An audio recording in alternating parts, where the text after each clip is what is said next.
Welcome po dito sa ating channel. Samahan niyo po ako na mag-explore ng iba't ibang kagamitan pagdating sa espiritual. Tara na po!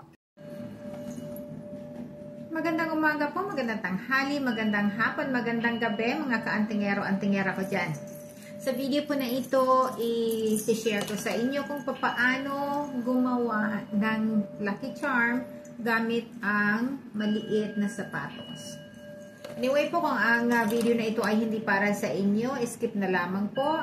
At again, kung pareho ko po kayo na mahilig sa mga ganitong usapin, tara na po. At huwag na tayong paligoy-ligoy pa.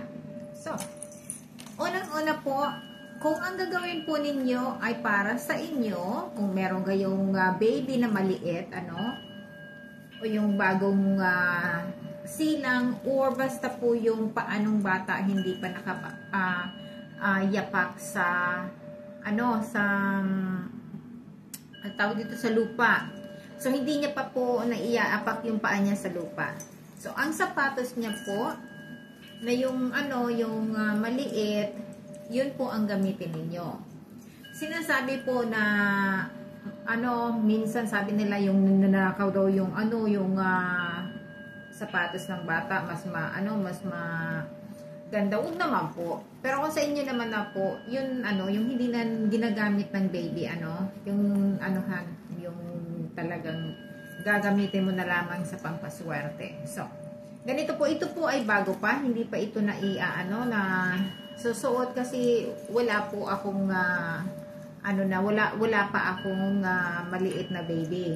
So, ito ay binili ko po para sa sa video na ito. Pero gagamitin ko rin, wala namang mawala, di ba po? So ngayon, kasi po ito, meron na nakalagay na na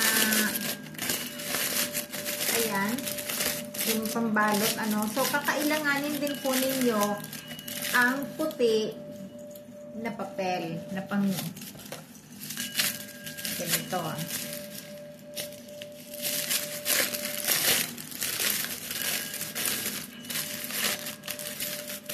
Tapos po, ang kakailanganin po yung ng bigas.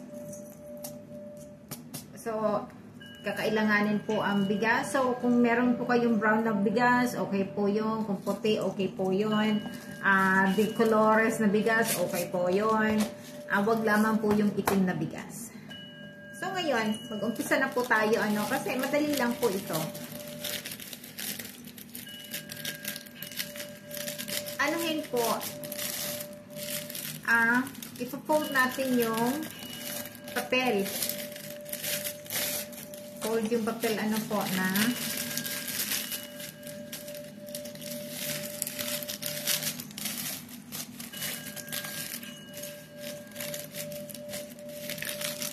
yung ang pag-fold po parang pa-cross.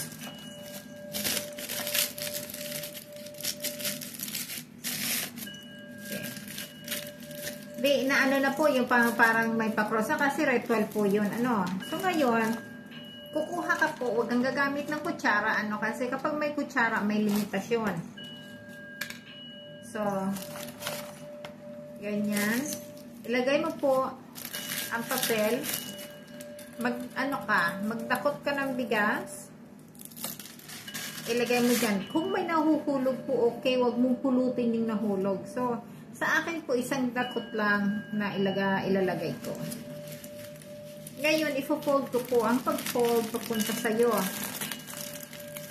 Papunta sa'yo? Basta i-fold mo po siya na papunta sa'yo. Ganon. Tapos, ganyan. This time po, hindi kailangan ng sinulid na itali. Ipasok po sa sa isa. So, ilagay ganyan. So, nasa loob na po siya. So, ang gagawin ko naman po itong isa. Ganon din po procedure. So, ito na na-fold ko na. So, kukuha po ako. Tapos, ganyan. Tapos, ipo-fold po. Ganon din po, ganon procedure.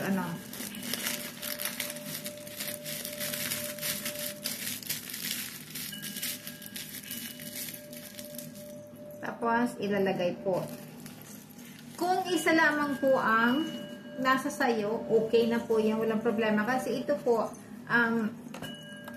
ibibigay ko ang isa sa kapatid ko. So, ngayon, may ano po, may sinulid. Hanap kayo ng sinulid.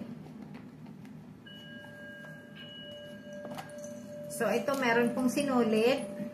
Maliit po, malaki, okay yan. So, kuha po kayo ng green na sinulid.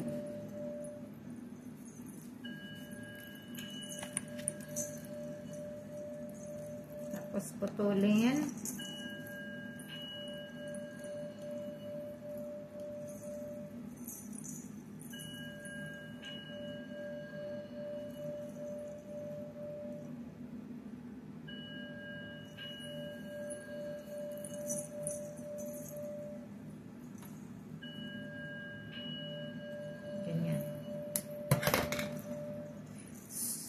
So, dalawa po ang ginawa kong sinulid kasi dalawa ang shoes,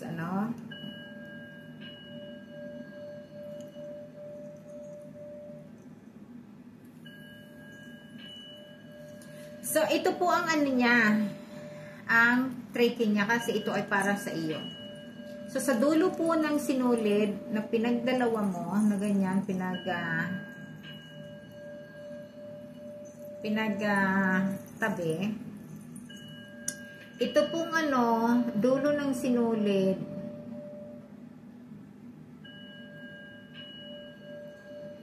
Ang dulo ng sinulid, ganito yung babasain mo po siya ng laway mo. Ngayon, ididikit mo po siya sa another, tapos ganyan. Ngayon, kapag na-fold mo na siya, idikit mo na sa end, kunin mo yung kalahati, ganyan, tapos di kalahati po, mo siya, itali. Pagtali mo, banggitin mo yung pangalan mo. Banggitin mo yung pangalan mo. Ayan.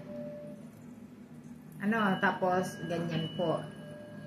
Anuhin mo, na gitna na po, na gitna na yung tali, gitna yung butnol. Ibutnol mo ulit po ng another sa isang side. Bali, 3 butnol po, pero dapat magkatabi. So, ganyan. Butnol, and then, dito naman sa kabila, butnol.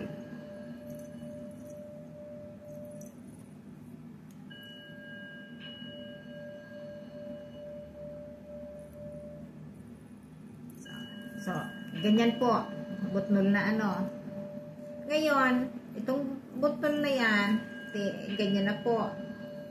Mo lang, iganito mo, iganyan mo, na hanggang sa magliit siya. Ganyan. Sa maliit na po, Tapos, kuha ka ng another sinulid.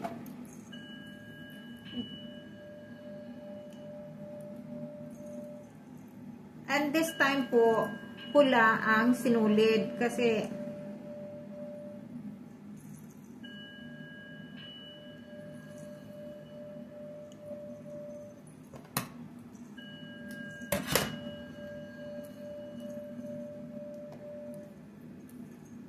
so, ganyan po. Tapos, bali ito, itatali mo, ikot mo ganyan. So, ito po, itatali mo, ito yung mo, ito yung essence mo po,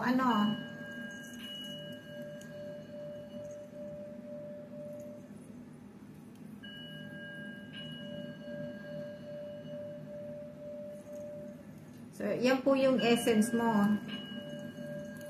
Di nakatali na. Putulin po yung excess. Ganyan. Pinaputol na. Tapos, ilagay po doon sa, sa isa. Ganyan. Ganon din pong procedure dito sa isa. Kung dalawa ang, kung dalawa ang sayong sapatos. Pero kung isa lamang po, hindi, ganon lang po. So, mamaya ko natatapusin itong isa. Dito lang tayo sa isa. Ngayon, di ano na po, di tapos na yung sapatos. Isasara po natin siya. Ganito po ang gagawin mo. Nailagay mo na po yung nailagay mo na yung sinulid. Kuha ka po uli ng itong bigas. Ilagay mo po ganyan. Ilagay mo sa pinakang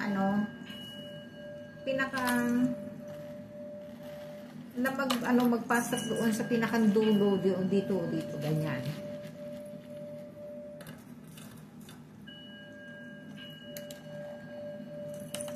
Ayan.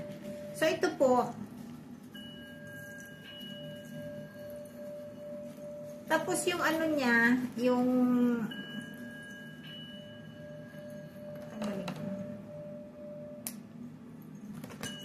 tinanggal ko na po para hindi ako mahirapan. So, ngayon, ito po kukuha ka po ng 8 coin. 8 coin po kuha ka ng 8 coin.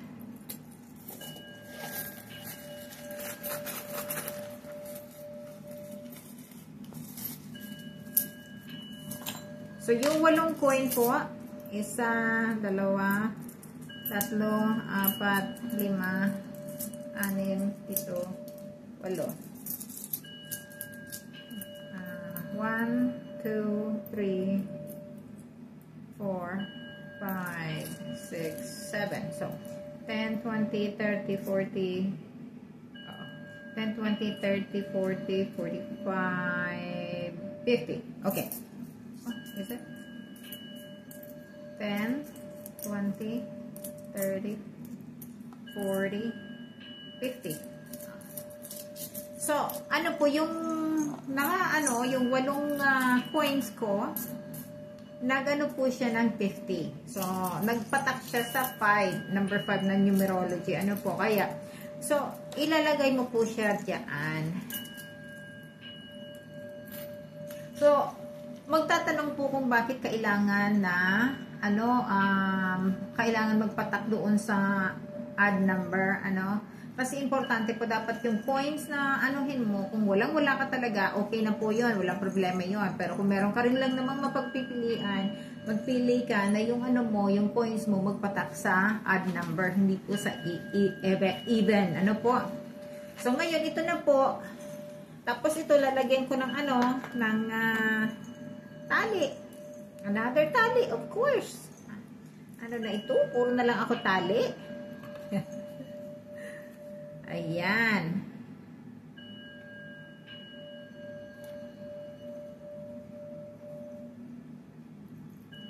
So, ngayon, ganyan na po itsura niya.